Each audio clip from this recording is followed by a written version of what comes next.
대한민국에서 대형 침몰 참사로 가장 먼저 꼽는 사건이 있습니다. 바로 서해 회리호 침몰 참사로 이 사고는 1993년 10월 10일 전라북도 부안군 위도 군산 서해에서 발생한 침몰 사고로 총 292명이 사망했습니다. 서해 회리호는 1990년 10월 건조된 110톤급 철선으로 부안과 격포 사이를 1일 한 번만 정기 운항을 했고 정원은 승무원 14명을 포함해서 221명이었는데 사망자가 정원을 훨씬 초과한 292명이었습니다. 왜 서해 회리호는 정원을 초과한 인원의 사망자가 나왔을까요?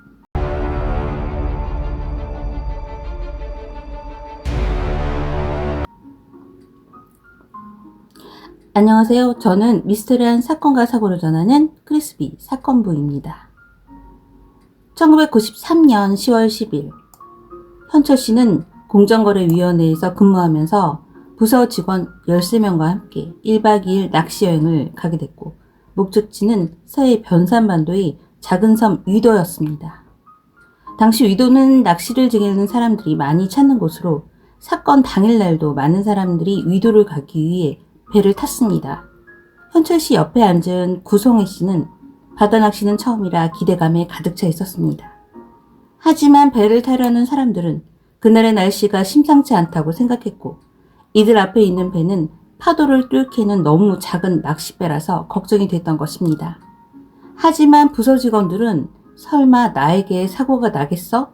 라는 생각으로 낚싯배에 승선을 했고 성혜 씨는 난간도 없는 배를 타자 공포감을 느꼈지만 배는 다행히 위도에 도착했습니다. 하지만 날씨는 위도에 도착한 이후 더 나빠졌습니다. 같은 날 경찰 박병길 씨는 부부 동반으로 위도에 왔고 여관에서 잠이 들었는데 아침 일찍 낚싯배의 주인이 뛰어와서 엄청난 파도에 빨리 섬을 나가야 돼요 라고 다급한 소리를 합니다. 낚시 일정을 마친 현철 씨, 성혜 씨 일행과 경찰 병길 씨 일행은 육지로 나가려고 배를 기다리는데 파도가 심상치 않아서 걱정이 됐습니다. 하지만 이들은 다음날 출근을 위해 서해 회리호라는 대형 선박에 승선을 하게 됐지만 너무 많은 사람들이 타게 되면서 불길한 예감이 들었습니다. 서해 회리호 배는 위도를 출발하고 걱정은 적중하게 됐습니다. 사람들은 태운 배는 갑자기 커다란 소리가 나더니 바다 한가운데 멈추게 됐고 급속도로 기울어지며 커다란 굉음이 들렸습니다. 침몰하는 배의 갑판에서 간신히 난간을 붙잡고 매달린 현철 씨와 선실에 갇혀버린 성혜 씨는 얼마 후 참혹한 광경을 보게 됐습니다. 현철 씨와 성혜 씨는 배가 넘어지는 순간 많은 사람들이 날아가는 것을 보게 됐고 배는 순식간에 옆으로 침몰했습니다. 배는 회항하려고 하다가 파도를 심하게 맞아서 전복되고 침몰하면서 많은 사람들은 아수라장 속에서 바다에 떠내려가게 된 것입니다. 현철 씨는 바다에 빠지며 저 멀리서 하얀 것을 보게 됐는데 바로 낚시꾼들이 가져왔던 하얀 아이스박스였고 본능적으로 아이스박스를 잡아야겠다고 생각했습니다. 현철 씨는 정신을 잡고 저 멀리 떠다니는 파도를 헤엄쳐갔고 결국 아이스박스를 잡는 데 성공했습니다. 병길 씨 부부는 배 꼭대기에 있었는데 난간을 잡았지만 배와 함께 바닷속 깊이 빠지게 됐습니다. 부부는 너무 두려운 나머지 꽉 잡은 난간에서 손을 뗄 수가 없었지만 병길 씨는 옆에 있는 아내를 보고 정신을 차리게 됐습니다. 병길 씨는 난간에 손을 떼고 아내를 위로 밀어보내고 자신도 올라가서 아내를 구명정에 태우고 자신은 아이스박스를 잡았습니다. 서해 회리호에는 9개의 구명정이 있었지만 2개만 작동됐고 생존자들은 2척의 구명정에 나누어 탔는데 병길 씨 아내는 바로 그중 한 구명정에 타게 된 것입니다. 현철 씨와 병길 씨는 한시름 놓고 뒤를 돌아보니 배가 이미 가라앉아서 보이지 않게 됐습니다. 성혜 씨는 선실 입구에 있었는데 문에 끼어서 발버둥을 쳤는데 어느 순간 물이 들어와서 차오르게 됐고 숨 쉴 수 있는 공간은 머리 위밖에 없었습니다. 성혜 씨는 어둠 속에서 한 모금의 공기를 두고 사람들과 사투를 하게 됐고 얼마 후에 선실 창문으로 노란 빛이 보이기 시작했습니다. 성혜 씨는 창문을 머리로 받아서 깨려고 했지만 창문은 꿈쩍도 하지 않았습니다. 하지만 성혜 씨는 원래부터 깨져 있던 창문 사이로 배를 나갈 수 있었고 바다 위로 머리를 올릴 수 있게 됐습니다. 병계 씨는 1시간쯤 되니까 떠있는 사람이 돌아가시더라고요. 2명의 남자가 헤엄을 잘 치고 있었는데 스르르 손을 놔버리더군요. 라고 말했고 그곳에는 어느 순간부터 산 사람보다 죽은 사람이 더 많았습니다.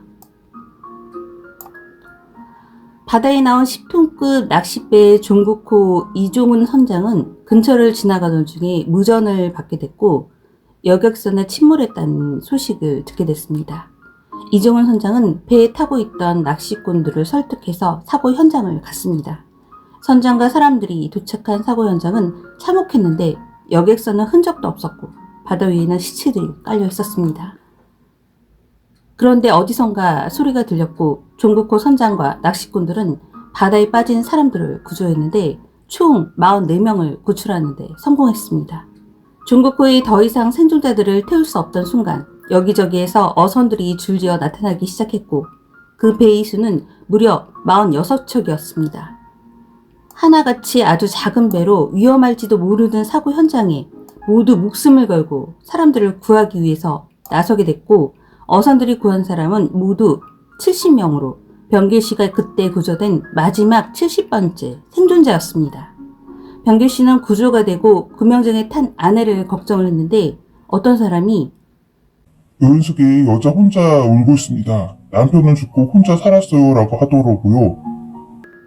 라는 말을 했습니다. 그러자 병길 씨는 여인숙으로 달려갔고 그곳에는 구조된 아내가 있었으며 눈물을 흘리고 조우를 했습니다. 병길 씨와 함께 왔던 4쌍의 부부들은 실종이 됐고 성회 현철 씨 일행도 3명만이 구조가 됐다고 전했습니다.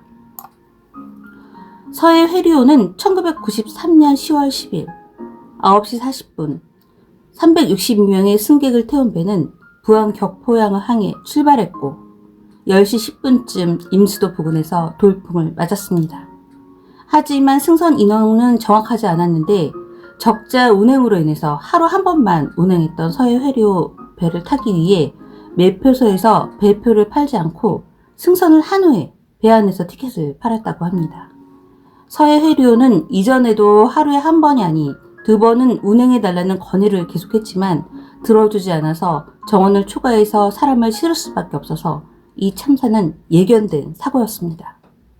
서해 해류의 선장은 사람들이 선원들과 함께 먼저 빠져나갔다는 소문이 나게 됐고 선장의 가족들은 많은 사람들과 기자, 경찰들에게 고통을 받았습니다.